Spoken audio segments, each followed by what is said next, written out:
الحمد لله الذي أنزل على عبده الكتاب ولم يجعل له عوجا. Perpecahan umat Islam itu terjadi pada detik pertama, bahkan tanpa jeda waktu. Begitu Nabi Muhammad meninggal, terpecahlah umat Islam itu. Yang menjadi kasapa? Berebut siapa yang melanjutkan Rasulullah, siapa yang menjadi khalifatu Rasulullah. Terbelah dua pendapat dan perang saudara antara yang mendukung Abu Bakar dan yang mendukung Ali. Disitulah terjadi dua madhab besar, yaitu madhab ahli sunnah wal jamaah dan madhab syiah. Yang mendukung Ali namanya madhab syiah, yang mendukung Abu Bakar disebut golongan ahli jamaah, ahli sunnah wal jamaah. Dan pertempuran saling bunuh membunuh antara dua kelompok besar sampai sekarang masih berlangsung. Yaman berdarah-darah sampai sekarang. Syria porak-poranda sampai sekarang. Jadi bukan di Indonesia perpecahan dimulai di sana. Dan ini ditengarai perpecahan ini intinya adalah kasusnya masalah politik. Ya kan begitu. Nah, lalu dari Syiahnya juga terbelah lagi menjadi ada 12 madhab. Ahli sunnah wal jamaahnya banyak sekali madhab-madhab. Kok begitu ya? Ya seperti itu. Artinya bahwa Tuhannya satu, Al-Qurannya satu, Nabinya satu. Tetapi ingat, Nabi Muhammad satu, tapi dalam pikiran kita berbeda-beda. Al-Qurannya satu, tapi dalam pikiran kita berbeda-beda. Allahnya satu, dalam pikiran kita berbeda-beda. Saya uji dulu. Tuhan ada berapa? Ada satu. Kalau dibagi dua berapa satu nih? Setengah. Tuhan bisa dibagi enggak? Kalau ditambah satu lagi berapa? Kalau begitu satunya Tuhan adalah bukan satu matematika, bukan satu bilangan, tapi satunya Tuhan adalah satu-satunya. Is my everything.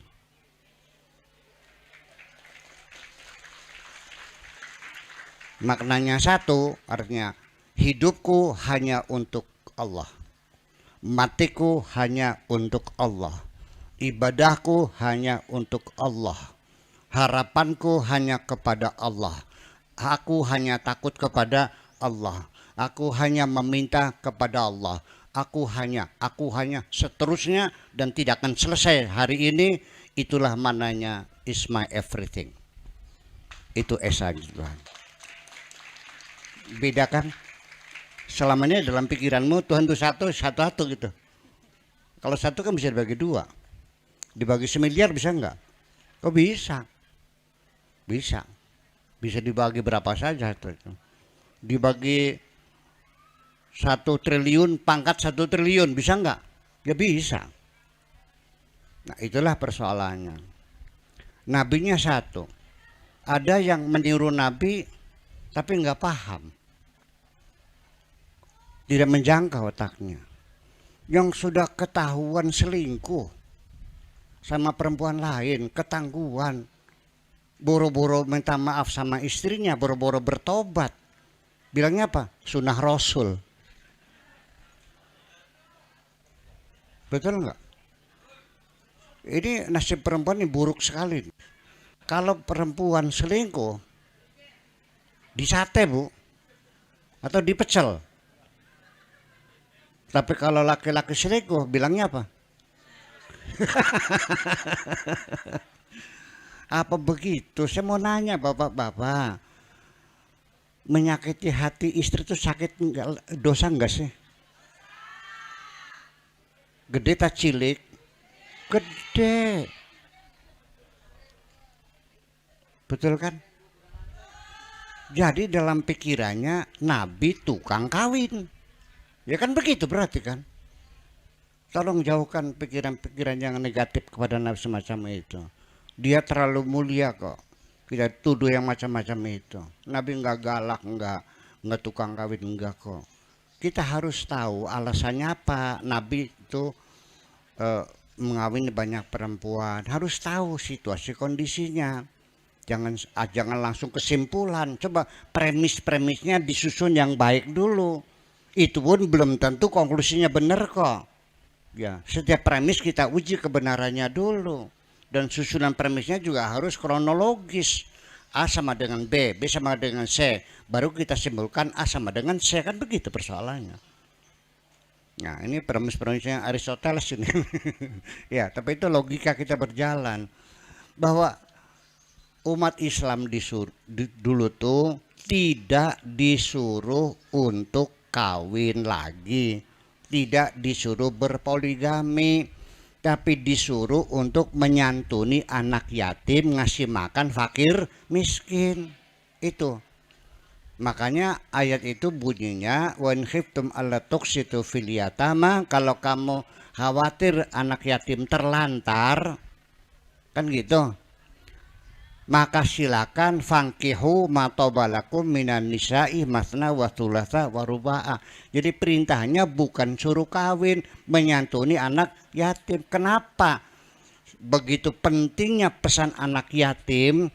Pernah diketahui bahwa Nabi Muhammad itu selama 10 tahun di Madinah itu perangnya 80 kali. Jadi artinya hampir setiap sebulan ya perang lagi, setiap bulan perang selama 10 tahun di Madinah. Pertanyaan saya, kalau perang yang mati laki atau perempuan? Nah, istrinya jadi apa? Anaknya jadi apa? Terlalu banyak anak yatim dan janda. Ini masalah problem sosial yang luar biasa, bisa bubar negara nih.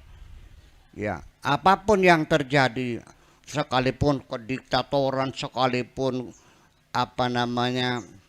korupsi, sekalipun supremasi hukum tidak ditegakkan, itu semua bisa diatasi. Tapi ketika rakyat itu lapar, tumbang semuanya. Betul?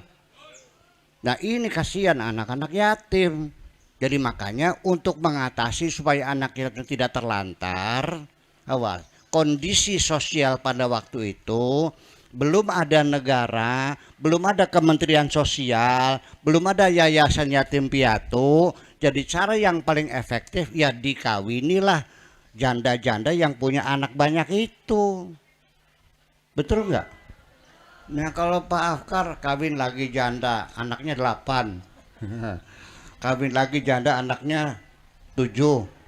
Kawin lagi janda anaknya 6. Hebat nggak Bu?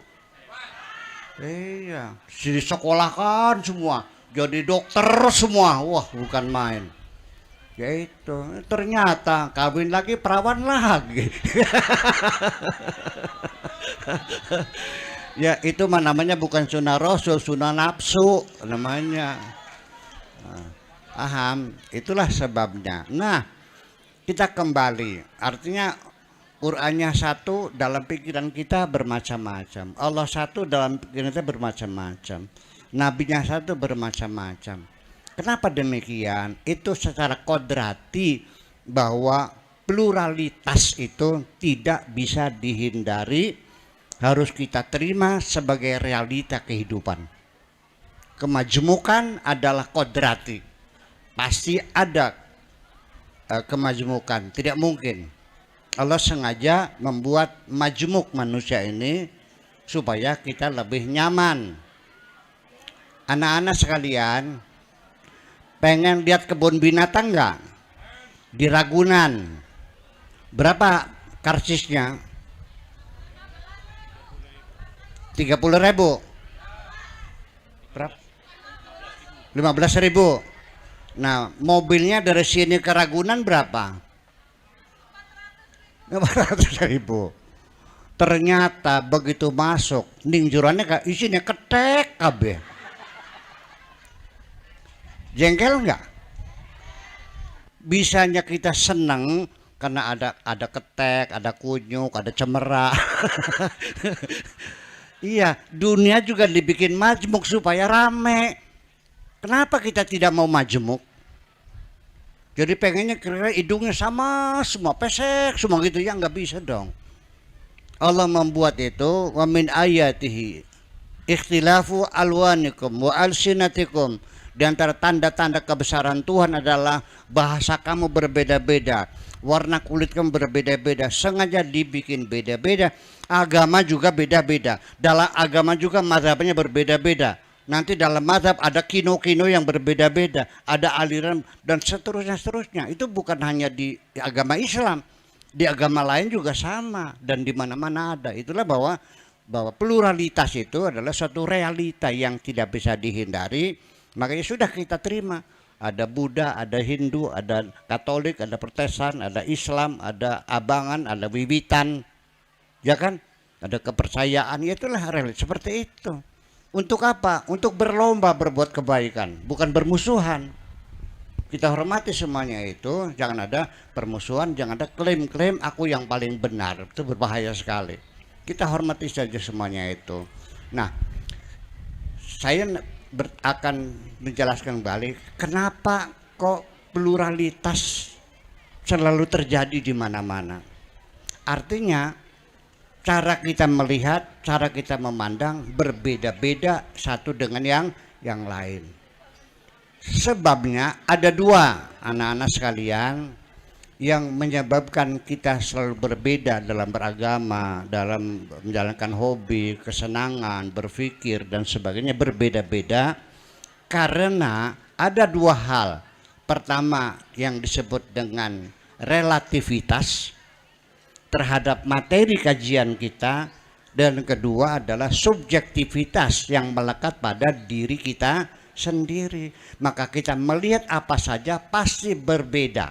Setuju? Andaikan ada cewek nih lewat di sini, yang lihat kita berapa nih? Berapa orang di sini? 1, 2, 3, 4, 5, ya 6, 7, 10. Ini ada orang lewat perempuan di situ yang lihat 10. Coba saya uji satu persatu. Bagaimana Pak menurut Bapak? Ya sedang lah. Yang satu ya lumayan tenimbang di sepak ninjaran mah. Yang satu bilang jelek. Yang satu sayang jalannya agak pincang. Iya deh. Ini sayang hidungnya pesek. Ini lagi cantik sekali. Nah saya bilang itu mah jelek sekali. Udah kita bagi tiga kelompok aja. Jelek sekali, cantik sekali, sedang. Udah itu aja. Yang ekstrem kanan, ekstrem kiri dan moderat di tengah.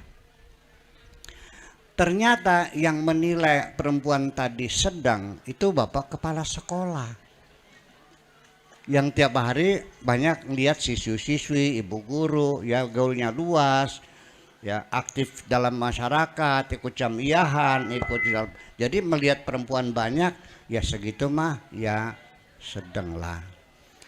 Pak Afkar ini hidupnya lama di Uganda. Di Afrika Tengah ya. Iya. Lihat cewek, waduh cantik banget. Kenapa cantik banget? Karena dia membandingkan dengan perempuan lain yang pernah dia lihat. Betul enggak? Saya mengatakan jelek sekali karena saya lama di Inggris, lama di Perancis. Ya segitu mah jelek. Jadi dari mana penilaian kita berbeda? Subjektivitas kita ini yang menentukan kita tidak mungkin akan sama melihat, betul? Nah, kejadian ini cerita untuk anak-anak putri kita nih. Saya punya teman di kelas dulu, di antara siswi yang ada sekelas itu kan ada yang cantik sekali, yang sedang, dia tergila-gila kepada perempuan yang nggak cantik. Saya bilang, kamu nggak kelilipan mata? Banyak yang cantik kok senangnya sama itu.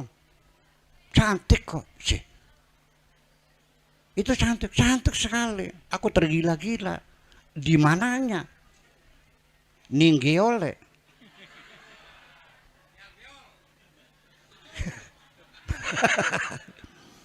Jadi anak-anak putri sekalian, kamu jangan kecil hati ketika Allah tidak menganugerahi wajahmu cantik jelita seperti Monica Bellucci, seperti Elizabeth Taylor, ya, seperti Shakira. Enggak, jangan kecil hati. Di dalam dirimu ada sex appeal, daya tarik khusus pada dirimu yang akan mengikat seorang lelaki tergila-gila kepadamu. Kalau pengen tahu bagaimana cara mengembangkan sex appeal supaya Anda menjadi seorang perempuan yang sangat menarik, silakan datang di Pondok Cadang Pinggan. ada reprogrammingnya dengan perilakunya ini supaya lebih tampil lagi. Nah itu kita atur nanti ya, cara berpenampilan. Seorang perempuan bawa tas, begitu duduk ya dengan para tamu dalam rapat, menaruh tas saja ada ilmunya. Saya nanya, bagusnya ditaruh di depan di meja atau di pangku, apa tetap dipakai atau dicangkolin di kursi? Mana yang terbaik? Itu juga ilmu kok, betul nggak? Iya. Nah, kalau ibu-ibu roknya pendek, maka sebaiknya dipangku. Betul nggak? Tapi kalau pakai jilbab panjang, rok panjang, gimana taruhnya? Ditaruh di mana? Di depan gitu? Enggak juga. Atau ditaruh di samping, di bawah. Nah, itu juga ada etikanya semuanya ini. Hal yang semacam itu yang membuat seorang wanita menjadi anggun dan sangat dihormati. Paham? Iya gitu. Ini adalah ilmu semuanya. Jadi artinya adanya Muhammadiyah, ada NU, apalagi Persis, Wahabi, apalagi PUI, Al-Wasliyah, WI. Ini semua ormas-ormas yang ada di Indonesia semuanya tergolong ahli sunnah wal jamaah. Muhammadiyah juga ahli sunnah wal jamaah, NU juga, PU juga sama. Cuma sekarang ada bedanya, ada Wahabi, itu beda. Kalau kita ini ahli sunnah wal jamaah semuanya ini itu sebetulnya. Nah, Syiah juga ada di sini ya. Nah, tetapi orang Syiah mah tidak bisa disurvei, nggak bisa di statistik ya. Ada berapa jumlah orang Syiah? Karena dalam ajaran Syiah ada ajaran namanya taqiyah, yaitu hak untuk menyembunyikan identitas diri. Itu makanya berapa jumlahnya tidak bisa diketahui. Tapi saya menduga sudah banyak loh. Ya, cuman kan nggak ada. Saya Syiah nggak ada. Kalau saya Muhammadiyah bangga, saya NU bangga. Tapi kalau saya Syiah nggak ada. Betul nggak? Pernah nggak ada orang saya Syiah, nggak ada kan? Ya, itu ada dari ajaran taqiyah. Makanya Syiah itu ditindas sepanjang zaman, tapi tetap eksis karena mereka ada aturan taqiyah namanya, bersembunyi. Jadi kesimpulan sekali lagi bahwa perbedaan mazhab, perbedaan agama, perbedaan hobi dan sebagainya itu tidak bisa dihindari karena dua faktor. Satu, subjektivitas, yang kedua relativitas. Tadi subjektivitas sudah saya jelaskan, sekarang relativitas. Apalagi yang sifatnya kecantikan ya, sebagai kata sifat pasti tak terhingga. Rokok ini warnanya merah, betul? Udang kan warnanya merah. Ada berapa warna merah yang mungkin berbeda satu dengan yang lain tak terhingga? lautan merah dan lautan putih. Ya, saya kasih 1 tetes lautan merah, 1 tetes. Itu sudah berbeda warnanya dengan yang tidak.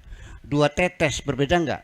3 tetes sampai akhirnya dikumpulkan jadi 1, lautan merah, lautan putih jadikan 1. Warnanya berbeda, betul enggak? Jadi ada berapa triliun merah? Itu relativitas. Jadi apalagi masalah kecantikan, ya kan? Masalah sosial, masalah budaya, masalah seni. Saya nyetel simfoni Beethoven. Saya dulu punya koleksinya. Di kertas maya ada tetangga, "Kunya lagu apa yang ngak-ngek ngok-ngak-ngek?" Ya Allah, ini musik dunia. Ya kan, Beethoven, siapa yang tidak kenal? Telinga saya dia mental. Lagu apa sih itu tuh? Bertanya-tanya. Tapi begitu mendengarkan reog bodol, gabrak, waduh, manggut-manggut, merasa nikmat. Beda kan relativitas. Apalagi itu ilmu yang disebut ilmu pasti, ya, ilmu fisika, ilmu biologi dan sebagainya, bahkan fisika partikel sekalipun, yang kita katakan sudah fisika kuantum yang bisa dipastikan kebenarannya sangat mendetail, ternyata belum lama direvisi lagi oleh peneliti-peneliti setelah Albert Einstein. Ternyata besaran proton lebih kecil daripada dugaan Albert Einstein. Kenapa? Karena uji cobanya dulu Einstein menggunakan yang memutar sekitar proton itu adalah elektron. Diukur dari berapa banyak pembelokan pada saat dia mengorbit sekitar proton. Ternyata diuji dengan ion yang jaraknya lebih dekat dengan proton, ternyata besaran atom Einstein terlalu besar. Sekarang dinyatakan 14% lebih kecil dari besaran atom atau proton dari Einstein. Mau bilang apa lagi? Yang sekarang saya orang banyak ngomong, Buya Sakur pinter, berlogika, ya. Tapi sampai anak cucu saya mungkin ditertawakan. Buya Sakur kok ngomongnya melintir-melintir begitu katanya. Enggak singkat saja. Karena anak cucu kita akan semakin pinter. Jadi jangan berharap ada sesuatu yang permanen dan final, terus berkembang dan berubah. Yuk kita hormati saja pluralitas sebagai satu realita kehidupan yang tidak bisa dihindari. Terima kasih.